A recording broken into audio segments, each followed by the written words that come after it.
Now I'd like to go back to Martin and have Martin talk to us about how to build a car. Martin, welcome again. You're just all over the show this evening. Yeah, it's scary, isn't it? No, it's welcome. I appreciate it. You got a lot of talent. And this is part 3 of this old kit, where I was building the Traincraft number 503 kit, which was that side door caboose.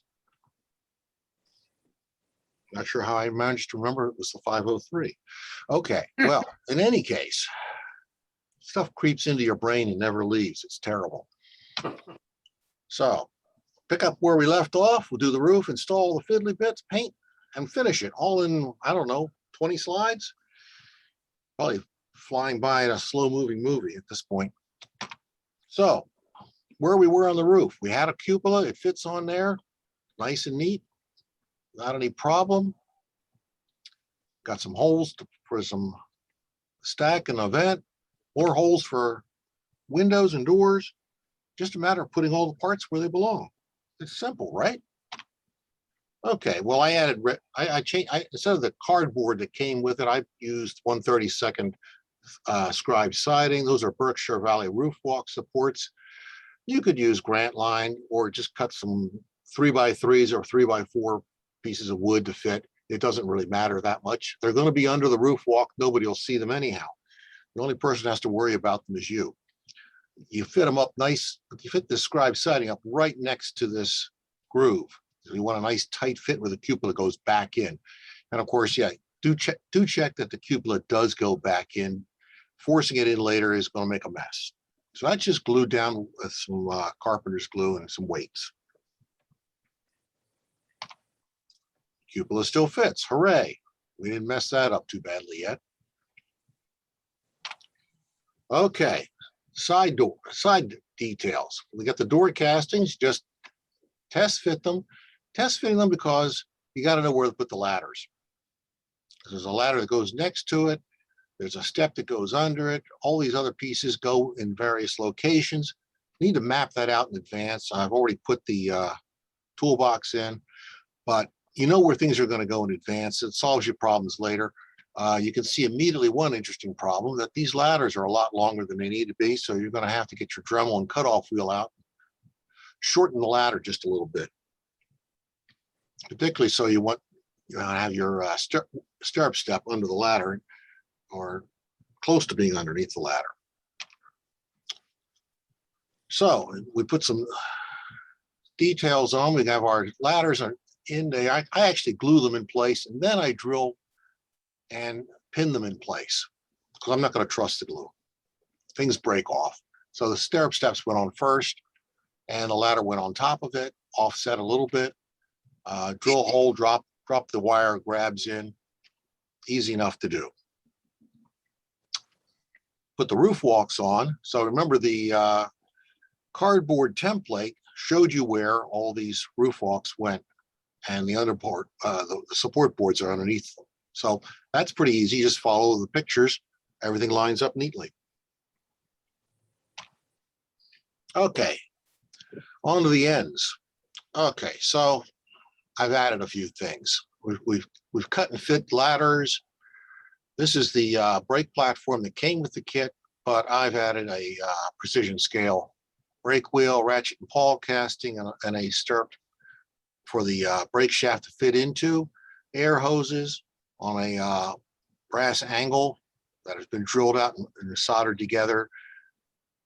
These are actually grab irons from Tichy because it seemed like I didn't have enough grab irons to do down here on the end sill. The polling pockets are from Wiseman's Model Services. You just have to cut them off the sprue, grind them flat on the back, put them on with a little bit of goo and CA, and they're not going anywhere. So we have our brass turning here, and for the bathroom vent, we have a casting for the smoke jack. That gets turned 90 degrees, run through the drill press to clear that, because that's a solid piece of lead. These get thrown away. Roof grabs, corner grabs for the roof. roof walk supports, and 2 more brake platforms. So the instructions tell you that those 2 extra brake platforms are to be flipped over, straightened out, and hung upside down to be the steps under the doors. I thought, no, that's an interesting idea. I mean, they have a hole in them, but after you flip it over, straighten it out, slide it into the car, glue it in place, you're really going to notice the hole after you put some black paint on it. I thought, well, we'll do that. We'll see how that works. So we drill some holes, drop these in, these 2 castings in, put the corner grabs in. I seem to have been either short of one or one flew off into space while I was doing the work, but it's no big deal. It's 25,000 phosphor bronze wire from T-sheet. Just copy the other 4, make 1 copy and put it in place and pretend it, after you put a coat of paint on it, you don't care what the wire was made out of anyhow. Okay, added grabs to the side of each door. You have to know which door is which because there's a ladder on the opposite side of that grab. So this goes on one side of the car, this goes on the other side of the car. Touch up the paint, got to do some glazing. Okay, fast forward. We're going to zip forward real fast. Okay, so scale coat Caboose red. I just happen to have a can of that, spray can of that. I'm not quite sure where or how. The roof was roof brown, cupola glued in place, final parts installed, underbody sprayed flat black. So we take it all outside in the driveway, upside down on top of the trash can, on top of a piece of plywood, spray everything, let it cook in the sun. We're done. All the metal castings for the doors and windows, you glaze and install those. All of the window openings were too small, significantly too small. So you have to be kind of careful on this. You want to widen them and raise them, not lower them, or you want to widen it and lower them all. But I think that's dangerous. You want a straight line, so you have to keep 2 of your dimensions, 2 of your surfaces on the window openings constant, and work always in the other 2 directions on all 3 on each side. So that way you get a consistent straight line. Okay, so we made the step.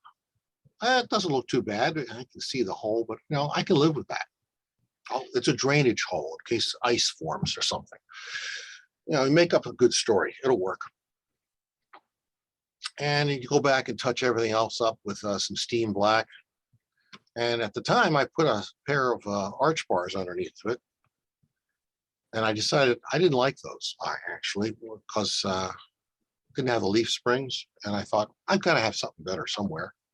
I went and looked for them. So here's the end. You can see coat of paint on the end, little touch-up paint for black here and there on the wheels and stuff, and on the grab irons. A little more touch-up paint work, and no lettering or weathering as yet. Underbody, coat of paint on it. It's black paint. Not too exciting. Roof looks pretty much done. Turned out this is actually, I really like building this kit a lot more than I ever thought it would be. It turned out to be a much more interesting caboose than I expected. And I'm going to start looking for another one just because I enjoyed building it so much. And then I went back about a week later and said, where are those other trucks that I have in the file cabinet drawer of trucks, or passenger car trucks? And I just happen to have a pair of old Walther's Sierra car trucks, and they actually work. Actually fit in there. The wheelbase is fairly short, but I think they look a lot better on this car instead of just the plain old arch bars. So that's going to be the end point for this one until I come back someday and do some weathering or lettering. I'm not sure which, or both. But it came out about as good as you can for a kit from the early 50s. So I don't know what's next on the kit list. I've got a Stuart Lundell kit laying around. The basic Huff and Puff, they're all over the place. I've got a couple of low bow kits laying around. I got an all nation traction box trailer kit that's, I think, has a mismatched floor and roof, but that'll make it interesting and entertaining to reconcile the 2. I've got a Henry T kit. Anybody know, ever hear of Henry T? That's a resin. No. That's a resin kit. All the parts are cast flat, which means you take all the parts upstairs and put them in a perfectly flat glass bottom dish and pour hot water on them and put weights on top of all of them to hope that they flatten out and stay that way. It's an adventure, but that does work actually. And I've got an Alexander scale models kit. Actually, I've got 3 of them for hopper cars, and they are terrifying, absolutely terrifying. A lot of epoxy going on in that. I can see happening in that adventure, but a lot of grinding with a Dremel as well. So I'm not too sure I care which one I do. I like the Lundell kit because it's a Pennsylvania Railroad dairy reefer, and I think those are always nice and colorful. So my first choice is at the top. And there's where I am, and I'm not too hard to find, which is also pretty terrifying. And we'll stop there.